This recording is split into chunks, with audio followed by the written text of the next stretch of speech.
Ang pamagat po ng ating paksa ngayon ay pamumuhay sa ilalim ng mga mata ng Diyos. Ang mga version ng Biblia natin gagamitin ay ang Bagong Biblia at New King James Version. Mga kapatid, no? Sa ating nakaraang pag-aaral sa unang Pedro, hindi po noon last Sunday, no? Kundi yung Sunday before, no? Ang naging paksa natin, parang sinusuyod natin yung unang Pedro mga kapatid. Nasa chapter 3 na tayo, no? At ang pag-aaralan natin ngayon, verse 10 hanggang 12. Pero bago yan, ang naging huling lesson natin, kung natatandaan ninyo mga kapatid, ay yan yung title, Ang Puso ng Tunay na Kapatiran. At ang main verses po natin doon ay chapter 3, verse 8 hanggang 9. At ngayon nga naman mga kapatid, tayo nasa chapter 3, verse 10, 11, and 12. Continuation po, mga kapatid. Ang puso ng tunay na kapatiran, yun po ang lesson natin noong nakaraan. Dito ay konting review lang sapagkat magkakaugnay ho yan. Nanawagan si Apostol Pedro sa mga napag-aralan natin nakaraan. Nanawagan si Apostol Pedro na magkaroon ng ano-ano. Ito yung dalawang talata, mga kapatid, noong nakaraan lesson natin dito sa unang Pedro, yung mga utos na dapat na maging ugali sa gitna ng kapatiran. Yan, hindi natin mabasahin, no? Sa summarize na lang natin, diyan nanawagan si Apostol Pedro ng pagkakaisa ng pag-iisip at pagiging madamayin natin, yung marunong tayong makiramay sa kapatiran. Mapagmahal sa kapatid. Yung mga nadaanan natin dyan, makikita niyo sa talata, maging mabait at maging mahabagin tayo. At yung kababaan ng loob, pagpapakumbaba. At huwag tayong gumanti, di ba? Na masama sa masama, kundi na ang pagpapala. Naipaliwanag dyan ni Pedro, mga kapatid, na kaya natin gagawin ang mga bagay na yan dahil sa yung mga ganyan mga bagay, kaya natin gagawin yan dahil tinawag tayo ng Diyos para tayo'y gumawa nga niyan at magmana ng mga pagpapala. Pagpapalain tayo ng Diyos kung susundin natin ang mabubuting pakikitungo sa kapatiran at sa ating kapwa. Pero more sa kapatiran yan. At siyempre sa kapwa natin, magiging mabuti rin tayo. Pero ang dinidiscuss ni Pedro rito ay sa kapatiran. Ngayon, maaaring itanong natin sa ating mga sarili, bakit kailangan nating magtimpi, mga nabanggit yan? Bakit kailangan natin na magpasensya kung tayo'y nasasaktan? Bakit hindi tayo gaganti kung tayo ginawa ng masama? Bakit kailangan kong maging mabuti kahit hindi mabuti sa akin ang aking kapwa? O kung sino man, nagawa tayo ng masama, bakit kailangan maging mabuti pa rin tayo? Ang sagot ni Pedro ay matatagpuan sa mga susunod na talata na ating pag-aaralan, bagamat nasagot niya yung bahagya dyan, pero itutuloy natin mga kapatid ang sagot ni Apostol Pedro kung bakit ba kinakailangan natin gawin yung mga bagay na yan, mga kapatid. So, kaya ganun ang pasok ko, mga kapatid, sapagkat yung unang talata natin at ang unang salita sa main verses po natin ay nagsisimula sa salitang sapagkat. Yung unang Pedro 3:10, di ba? Kung papansinin natin, mga kapatid, yung talatang 10 na yan, nagsimula nga sa salitang sapagkat. Ibig sabihin, yung salitang ito ay nagpapakita na ang susunod pang sasabihin ni Apostol Pedro, sasama na natin yung 11 and 12, ay nagbibigay ng dahilan kung bakit dapat nating sundin ng mga mananampalataya, yung mga inutos doon sa kanina, doon sa lesson natin nakaraan, sa verses 8 and 9. Parang sinasabi ni Pedro rito na may dahilan kung bakit hindi kayo dapat gumanti na masama, etc., di ba? Ito ay dahil ito ang daan tungo sa tunay na pagpapala at mabubuting buhay sa harapan ng Panginoon. Gusto natin ng pagpapala, gusto natin na makakita ng mga mabubuting araw, ay ito gawin natin. No? Yan, makikita po natin yan mamaya ng buong buo. At kung itutuloy pa rin natin ang pagbasa niya hanggang verse 12, at babasahin po natin mamaya talaga yan, ay matututunan natin na hindi lamang nakikita ng Diyos ang ating mga gawa, Nakikita rin niya yung ating mga pagsasalita, yung hangarin natin, yung motibo natin. Alam ng Diyos ang nilalaman ng ating puso at isipan, yung buong pamumuhay natin. Nakikita lahat yan ng Panginoon Diyos. Kaya yung pangunahing aral dito ngayon mga kapatid, tingnan nyo, no? Pangunahing aral natin, ang Kristiyano ay dapat mamuhay. Dapat mamuhay tayo ng may kabanalan. Bakit? Sapagkat siya, ang Diyos, ay nabubuhay at nakikita ang bawat pagkilos natin. At tayo ngayon ay namumuhay sa ilalim ng mga mata ng Diyos. Kaya ngayon pamagat natin mga kapatid, pamumuhay sa ilalim ng mga mata ng Diyos. Bali, ito mga kapatid ay pagpapaalala sa atin na kaya dapat tayong kumilos ayon sa kalooban ng Diyos kasi nakatingin sa atin ang Diyos. Ano man ang ginagawa natin, saan man tayo magtago, hindi tayo makapagtatago sa harapan ng Panginoon Diyos. So, iisipin natin yun, mga kapatid, palagi. Para kung hindi man 100% na hindi tayo magkasala, hindi tayo magpaplano ng kasalanan. Yung kasalanan natin ay magiging puro aksidente na lang. Di ba? Hindi ka magpaplano ng kasalanan. Bakit? Alam ng Diyos ang iniisip mo. Nababasa niya ang laman ng puso natin. At kapag actual natin ginawa ang kasalanan, nakikita niya tayo. Hindi tayo makakatago. So, tingnan natin mga kapatid. Yung 3 talata, yan po yung 3 punto natin sa lesson natin ngayon. Number 1, sa unang Pedro 3:10, diyan ay makikita natin na ang namumuhay sa ilalim ng mga mata ng Diyos ay nag-iingat sa kanyang pananalita. Number 2, ang namumuhay sa ilalim ng mata ng Diyos ay tumatalikod sa masama at gumagawa ng mabuti. At number 3, ang namumuhay sa ilalim ng mga mata ng Diyos ay alam na ang Diyos ay nakatingin, nakikinig at hahatol. So yun po mga kapatid, pag-aralan po natin. Sa unang talata natin, ang namumuhay sa ilalim ng mga mata ng Diyos at ganun nga ang ating pamumuhay. Namumuhay tayo sa ilalim ng mga mata ng Diyos. Ibig sabihin, nakikita tayo. Kaya nag-iingat tayo sa ating mga spoken words, sa mga pananalita natin. Ang sabi nga rito, sapagkat ang nagmamahal sa buhay at nais makakita ng mabubuting araw ay magpigil ng kanyang dila sa masama at ang kanyang mga labi ay huwag magsalita ng daya. So itong talata ito ay hatiin natin sa dalawang kaisipan mga kapatid ang ipinapakita rito. Patungo yun sa dila, no? Tingnan nyo. Ang namumuhay sa ilalim ng mga mata ng Diyos, nag-iingat sa kanyang pananalita.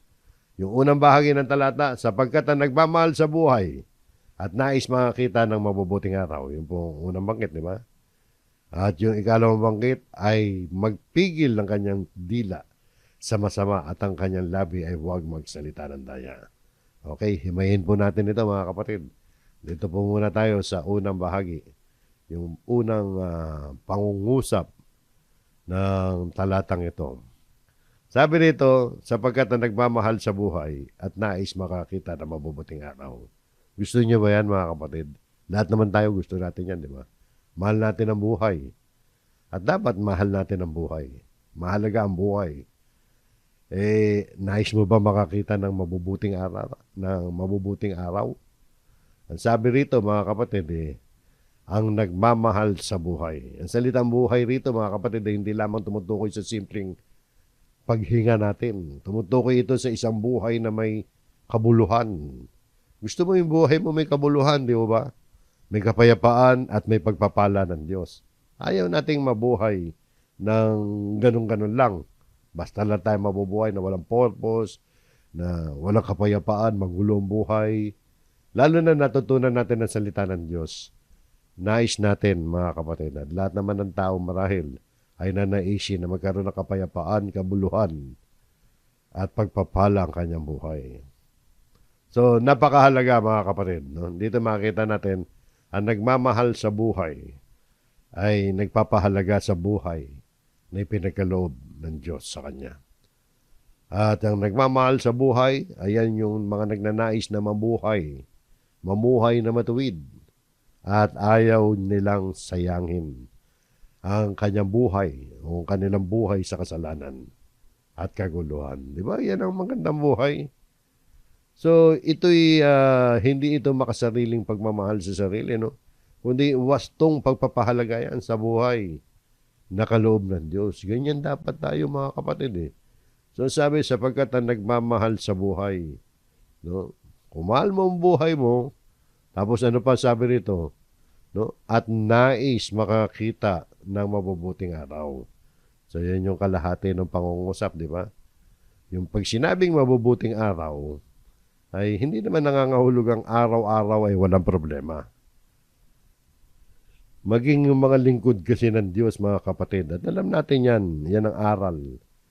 Mga lingkod ng Diyos, nakakaranas tayo ng mga pagsubok, karamdaman, mga pag-uusig, mga negatibong mga karanasan sa buhay na to.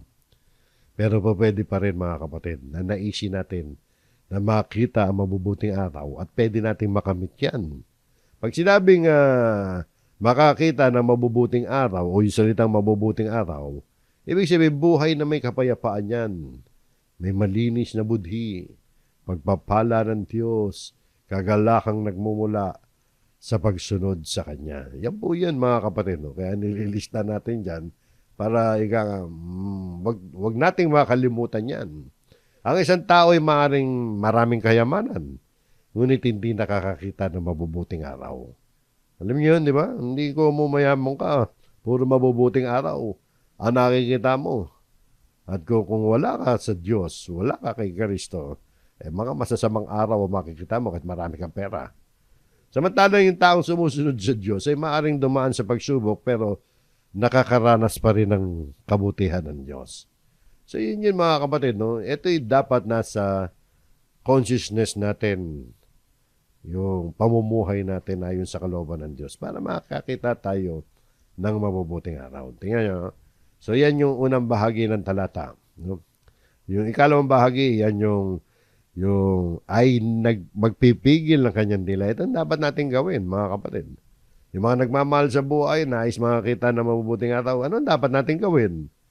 Ay magpigil ng kanyang dila sa masama at ang kanyang labi ay huwag magsalita ng daya.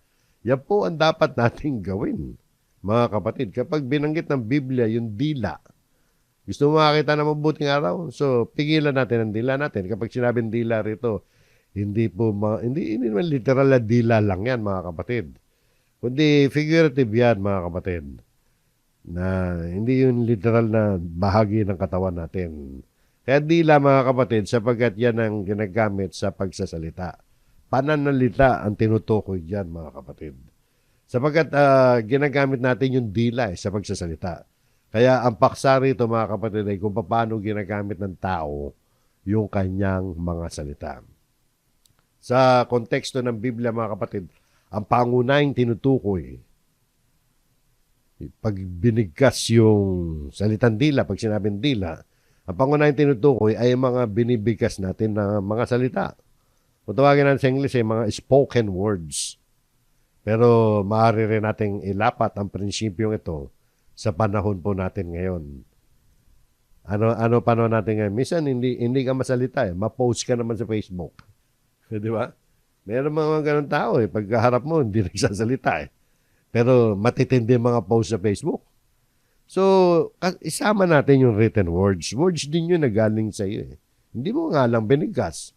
Kasi naman mga kapatid, nung panahon ng sinulat ni Pedro ito, wala pa namang Facebook nung araw. No? Wala pang ipinopost na tinatype sa social media. Sapagkat mahal yung papel noon at walang ganung technology. Ngayon, mga kapatid. O diba? Pag nagbabasa kayo ng Facebook, may mga post dyan ako minsan hindi naman nakaka-encourage, nadi-discourage ka pa. Yung mga post na parang kung tawagin na iba, toxic. Parang nakalalasong pa ng isipan. So, kasama yun dito, mga kapatid.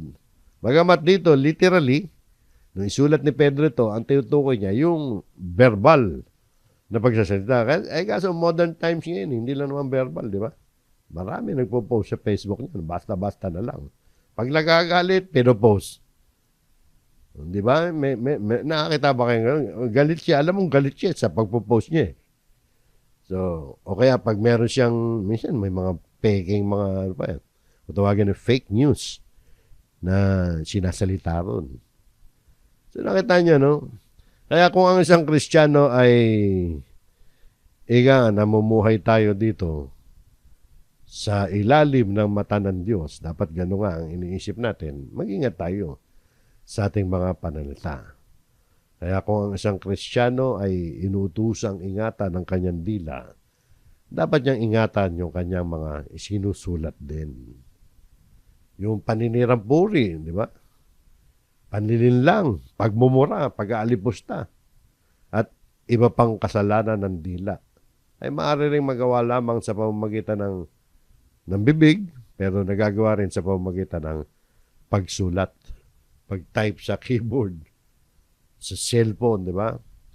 Yung mga salitang lumalabas sa ating bibig at ang mga salitang lumalabas sa ating mga daliri, meron na ngayon.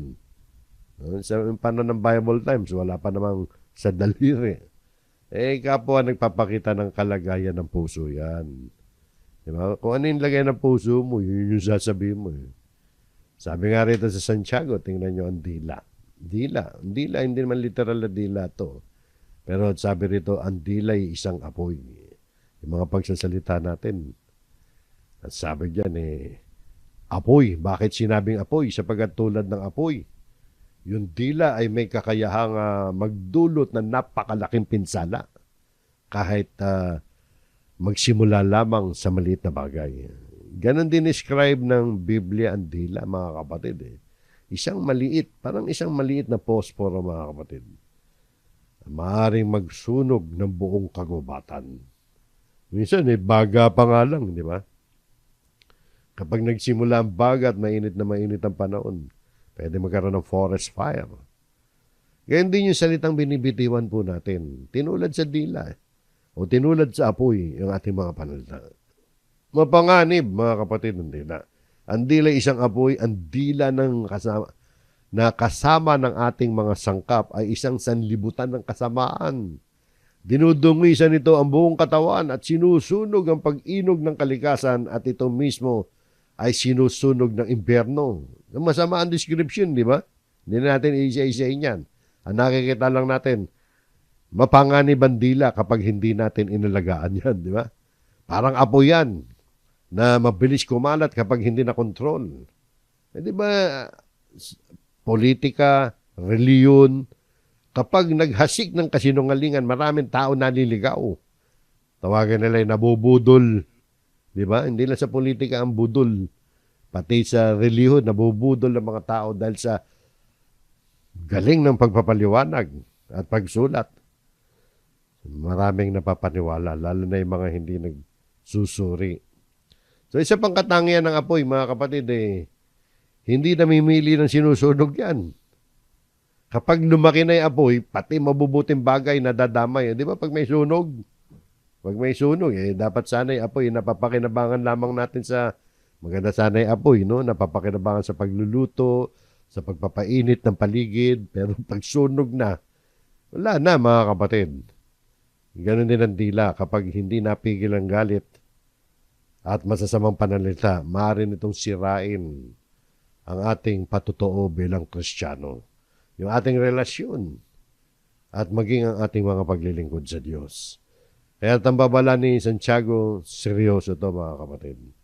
Ang dila ay maliit na bahagi ng ating katawan. Ngunit, meron itong kapangyarihan na katulad ng apoy. Apoy na nga sabi niyan. Pero alam natin, hindi naman literal yan. Description lang yan. Yung dila, maaari magbigay ng init. Katulad ng apoy, maaari magbigay ng init at liwanag. Pero maaari ring itong magsunog o manunog, di ba? At magwasak. Kaya dapat nating ipaubaya sa Diyos yung ating pananalita. Dapat yung pananalita natin ay iniayon din natin sa kalooban ng Diyos. Para nung sa ganoon, yung mga pananalita natin, yung dila natin ay maging kasangkapan ng pagpapala at hindi ng pagkasira. Sinasabi rin si Kawikaan tungkol sa dila. Kawikaan 18:21, ang kamatayan at ang buhay ay nasa kapangyarihan ng dila. At ang umiibig sa kanya ay kakain ng kanyang bunga. Pakita niyo mga kapatid, no? Kamatayan at buhay, death and life are in the power of the tongue. So, kaya nga may Miranda right di ba? Alam niyo Miranda right? Pag ina-arresto ang tao, sasabihin, you have the right to remain silent. Sapagkat naman sasabihin mo, pwedeng gamitin laban sa iyo yan. At may salita rin ng Panginoon.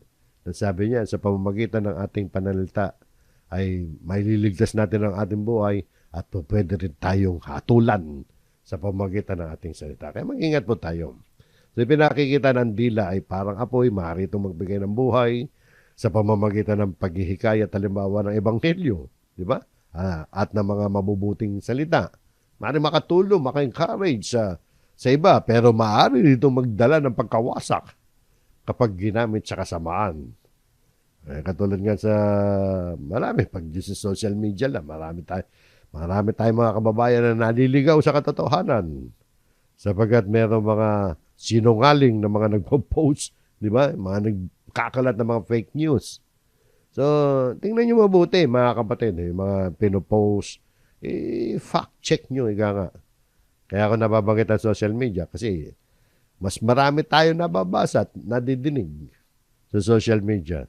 At kung minsan, yung mga tao, mas maraming sinasabi sa social media kaysa sa actual.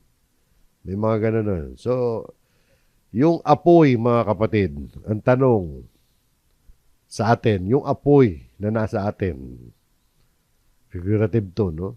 Yung dila na nasa atin, nagbibigay ba yan ng liwanag o nagsusunog ng ating kapwa?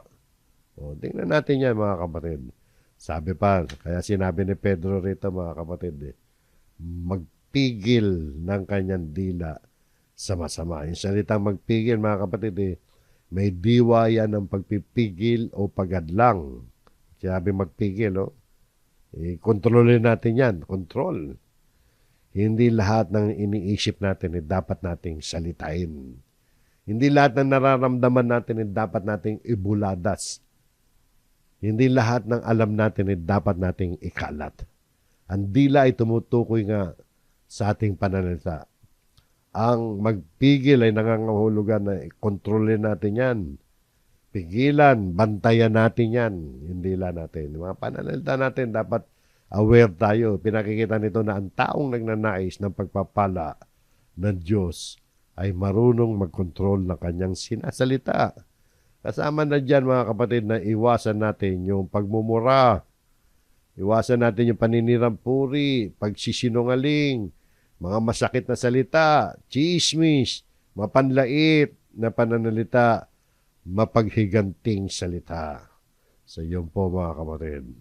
At ang susunod na parirala dyan, mga kapatid, ang sabi rito, at ang kanyang labi ay huwag magsalita ng daya. Huwag tayo mandaya. Ang daya, no? Panlilin lang yan. Pagsisinungaling din yan.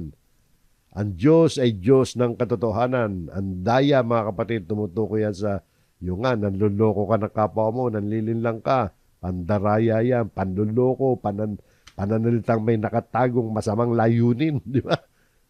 Kasama rito, yung katulad na nabanggit ni kanina, pagsisinungaling. At minsan, may katotohanan, kalahating katotohanan lamang. May katotohanan, pero kalahati, kasinungalingan. At yung pagkukunwari sa pananalita. Ang isang Kristiyano, mga kapatid, ay dapat kilalatin o kilala tayo dapat sa pagiging matapat. At dapat natin kilalanin sa pagiging matapat at totoo yung mga salita natin. So yun po. Gaya ng sabi ni Apostol ni Apostol Pablo. Sabi niya rito, mga kapatid. Kaya't sa Efeso 4:25, si Pablo naman may sulat nito. Kaya't pagkatapos itakwil ang kasinungalingan, ang bawat isa ay magsalita ng katotohanan sa kanyang kapwa sapagkat tayo bahagi ng isa't isa. Kausap dito, church. kausap dito ay church dahil nakita natin dito sa talata yung sapagkat tayo bahagi ng isa't isa. So, ano ba yan? Yung church, yung katawan ni Kristo. Ibig sabihin tayo mga mananampalataya ay isang katawan kay Kristo. Kaya bilang mga taong binago ng Panginoon Kristo, hindi na tayo dapat mamuhay sa kasinungalingan, kundi doon tayo dapat sa katotohanan. Yung mga salita ay dapat maging tapat tayo. Maging honest tayo. Mapagkakatiwalaan. Huwag tayo mababahira ng anumang kasinungalingan. Sapagkat kapag nagsinungaling tayo sa ating kapatid, para na rin nating sinaktan ang ating sariling katawan. Sapagkat tayo magkakapatid sa pananampalataya, isang katawan tayo kay Kristo. Kaya ang pagsasalita ng katotohanan ay hindi lamang isang mabuting asal, kundi katangian yan. Katangian yan ng bagong buhay na ibinigay sa atin ng Panginoon. Yun ang Kristiyano, mga kapatid, nagsasabi ng katotohanan. Bukod dyan, yung naging halimbawa ng Panginoon Kristo, hindi natin babasahin yan. Alam natin.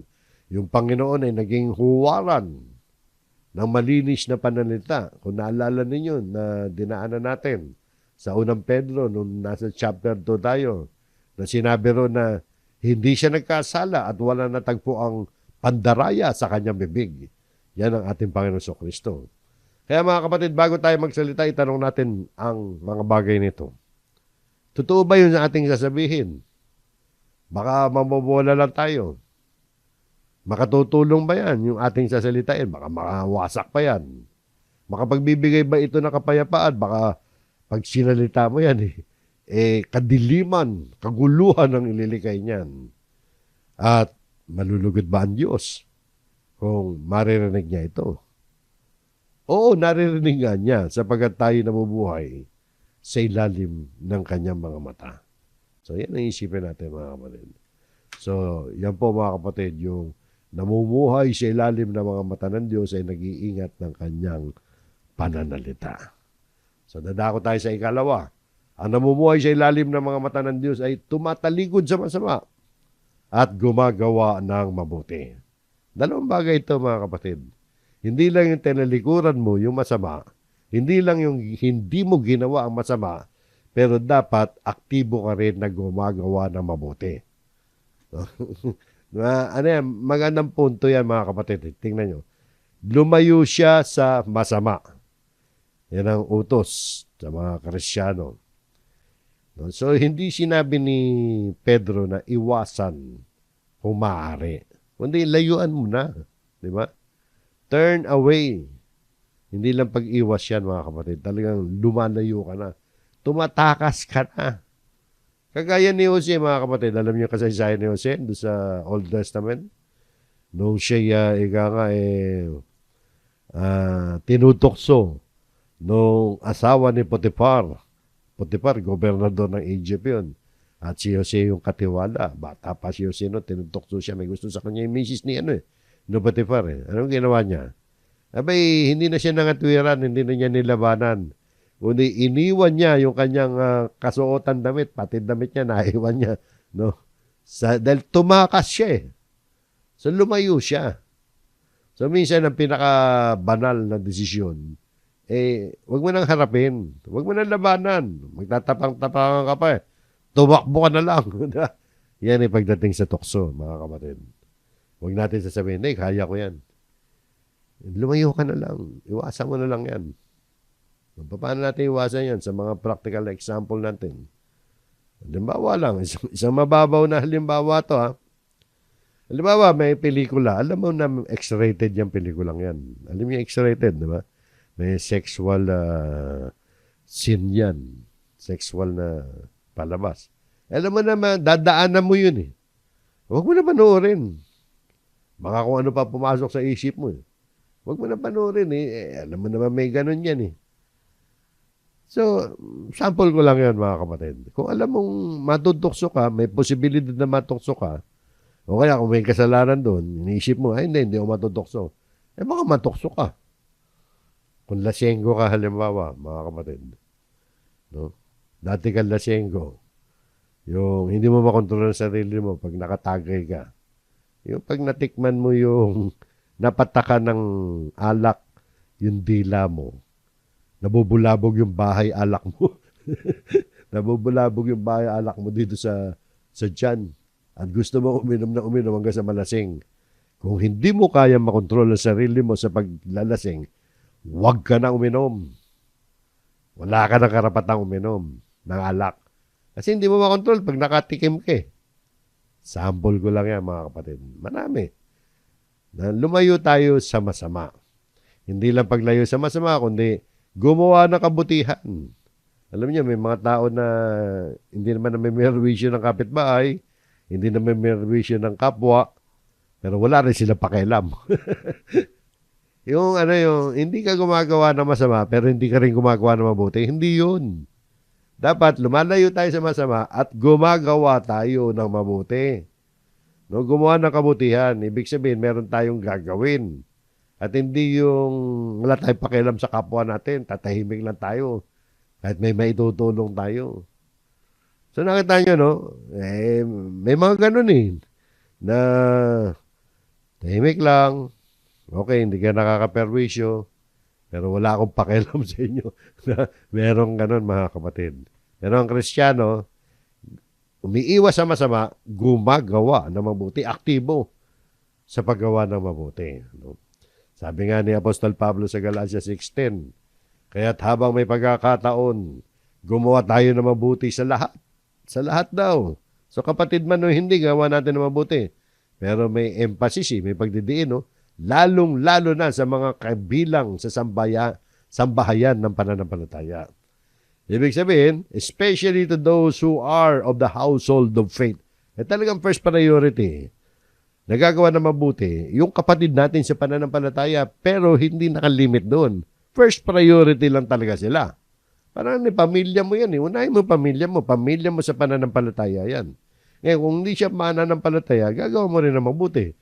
Kaya lang, kung pagpipiliin ka, ano uunahin mo dyan? Unahin natin yung kabilang sa sambahayan ng pananampalataya. Pero hindi po, lisensya yan para hindi tayo gumawa ng mabuti sa hindi mananampalataya. Sa lahat nga din yan, gumawa tayo ng mabuti sa lahat, sabi ni Pablo. Lalong-lalo na. No? So nakita nyo, no? Especially to those who are of the household of faith. So paalala lang yan, mga kapatid. So yan, gumawa tayo ng mabuti at hanapin niya ang kapayapaan. Hahanapin natin ang kapayapaan at ito'y lakaran. Hindi sinabi na hintayin mo yung kapayapaan, kundi hahanapin mo. No? Seek peace. Yun ang hanapin mo. Talagang gumawa ka ng paraan para magkaroon ng kapayapaan. Hindi naghihintay ka lang ng kapayapaan. So yun po, mga kapatid, nung lumayo tayo sa masama, kung ano mabuti, hanapin ang kapayapaan. Tapos, yun ang lalakaran natin. Ibig sabihin, ipamumuhay natin yun. So kapag may alitan, mga kapatid, ikaw ba'y naghahanap ng kapayapaan? Ikaw ba'y ang unang handang magpakumbaba? Ikaw ba'y gumagawa na mabuti? Kahit hindi ka pinakikitunguhan ng mabuti? So yun po, mga kapatid, ang pamumuhay na nakalulugod sa Panginoon Diyos. So dahil tayo namumuhay sa ilalim ng mga mata ng Diyos, itong maligod tayo sa masama at gumawa tayo ng mabuti. At ang ikatlong bahagi ng ating aralin at ang ating ikatlong pangunahing talatangan dito sa unang Pedro 3:12, ito po, ang namumuhay sa ilalim ng mga mata ng Diyos ay alam na ang Diyos ay nakatingin, nakikinig at hahatol. Ibig sabihin, mga kapatid, palaging nasa consciousness natin na nakatingin sa atin ang Diyos. Isipin niya palagi, mga kapatid. Sapagkat ang mga mata ng Panginoon ay nasa mga matuwid. Sapagkat na naman, nagsimula na naman sa salitang sapagkat. Nagpapakita ng dahilan nung nakaraang sinabi ni Pedro na nabanggit kanina sa verse 11 na kung bakit dapat bantayan natin yung pananalita natin, talikuran na masama, gumawa tayo ng mabuti, at hanapin ang kapayapaan. Bakit? Sapagkat ang mga mata ng Panginoon ay nasa mga matuwid. Ibig sabihin, mga kapatid, nakatingin palagi sa atin ang Diyos. So, dapat nasa consciousness natin palagi na nakatingin sa atin ang Diyos. Di ba? At ang kanya mga tenga ay bukas sa kanilang mga panalangin. Isipin nga ninyo, no, napakalaking pagpapala ito. Yung Diyos ay hindi lamang nakatingin sa mga matuwid, kundi siya ay nakikinig din sa mga matuwid. Kapag ang matuwid ay dumadaing, kapag tayo namumuhay na matuwid, dumaing tayo, naririnig tayo ng Diyos. Pinakikinggan niya tayo, tinutugunan niya, pinapansin niya tayo. Sabi nga rito sa awit, balikan natin yan mamaya, kunin muna natin yung diwa at ang kanyang mga tenga ay bukas sa kanilang mga panalangin. Sabi sa awit 34:17, kapag ang matuwid ay humingi ng saklolo, ang Panginoon ay nakikinig at iniligtas sila sa lahat nilang mga gulo. Napakalaking kaaliwan yan. Dapat nag-encourage sa atin yan. Yung mga pangako ng Diyos yan. Pag humingi tayo ng saklolo sa Panginoon, ay didinggin niya tayo. Ililigtas tayo. Sasaklolohan tayo ng Diyos sa isang hindi magandang sitwasyon. So, aalisin tayo ng Panginoon. Yung susunod na parirala rito, ngunit ang mukha ng Panginoon ay laban sa mga gumagawa ng masama. Kapag sinabing laban dito, mga kapatid, ay naglalarawan niya na hahatulan ka ng Diyos. Paparusahan ka ng Diyos. Yung mukha ng Panginoon, no? Yan isang babala. So, hindi lamang hindi pinapansin ng Diyos ang kasamaan o yung kasamaan, no? Hindi lamang pinapansin niya yung kasamaan, laban pa siya ron. So yung mukha ng Panginoon dito, larawan niya ng kanyang paghatol, pagsalungat. Ibig sabihin, gagalit sa yung Diyos. Kasi nakatingin din ng Diyos. Alam din ng Diyos yan. Sabi nga rito sa Kawikaan, no? Ang mga mata ng Panginoon ay nasa bawat panig. Sa masama at sa mabuti ay nagmamasid. So ano man ang ginagawa natin, alam ng Diyos yan. Walang lihim sa Diyos. Nakikita niya yung ating ginagawa, yung ating sinasabi, yung ating mga iniisip, yung mga motibo natin. Ito ay nagbibigay ng kapanatagan kung ikaw ay matuwid. Pero yan nagbibigay ng babala kung ikaw ay gumagawa ng masama.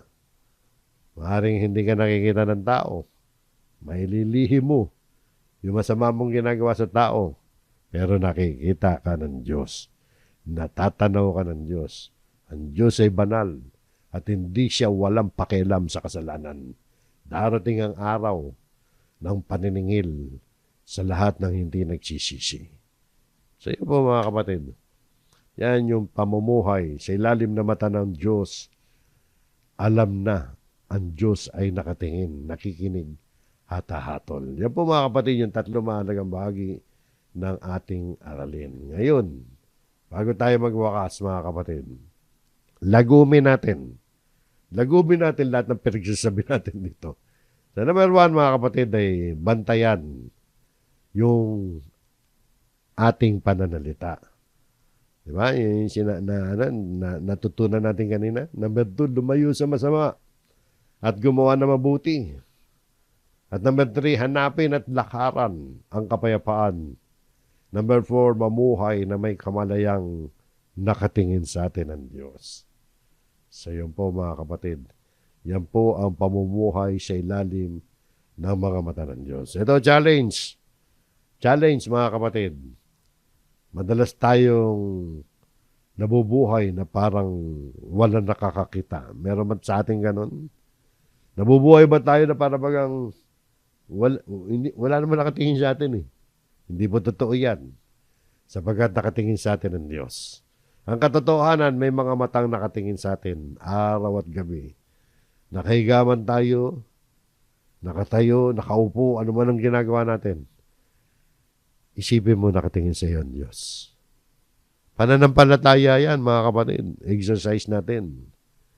Kasi kung palagi natin exercise yun sa isipan natin, na ang Diyos pala nakikita itong ginagawa ko ngayon. Itong iniisip ko ngayon, nakikita pala ng Panginoon Diyos. Dahil nakatingin pala sa akin ng Panginoon. Isipin mo pag ganun. Halimbawa, literal, nandiyan ang Diyos. O ang Panginoon sa Kristo, halimbawa, nakaupo sa tabi mo. Gagawa ka ba ng kasalanan? Di ba? Again, i-convert mo sa faith yun. Faith. Parang ganun din yun. Nandyan ang Panginoon sa Kristo, nakikita ka. Eh, nag-iisip ka na masama. Gumagawa ka na masama. Nakita mo. So, tingnan natin yung mga kapatid. Mga guidelines lang natin yan. Yan po mga hamon natin. Ang mata ng Panginoon, nakikita niya kung paano tayo magsalita. Nagsasabi ba tayo ng katotohanan? Alam ng Diyos kung nagsisinungaling ka. Yung mga pananalita ba natin na nagbibigay lakas ng loob sa kausap natin. Alam ng Diyos kung ang intensyon mo wasakin ang damdamin ng kausap mo. Nagagalit ka sa Kanya. Nakikita niya yung ating pakikitungo sa iba. Nakikita niya ang ating lihim na buhay. Yung ating puso ba hindi nagtatanim ng puot sa ating kapwa. Alam ng Diyos na kung galit na galit ka o natutuwa ka kahit hindi ka nagsasalita. At nakikita niya kung tayo ay lumalakad sa katwiran o sa kasamaan. Kaya ang tanong mga kapatid, kung ang bawat salita, kilos at isip natin ay nakikita ng Diyos ngayon, meron bang kailangan baguhin sa ating buhay? Ulitin ko, kung ang bawat salita, kilos at isip ay nakikita ng Diyos ngayon, meron bang kailangan baguhin sa buhay po natin? O tayo nakababatid nun. Baguhin po natin mga kapatid. Mamuhay tayo araw-araw na may banal na kamalayan na ako ay nabubuhay sa ilalim ng mga mata ng Diyos. So hanggang dyan mga kapatid, maraming salamat sa inyo at naway magkaroon ito ng aplikasyon sa buhay po natin sa araw-araw.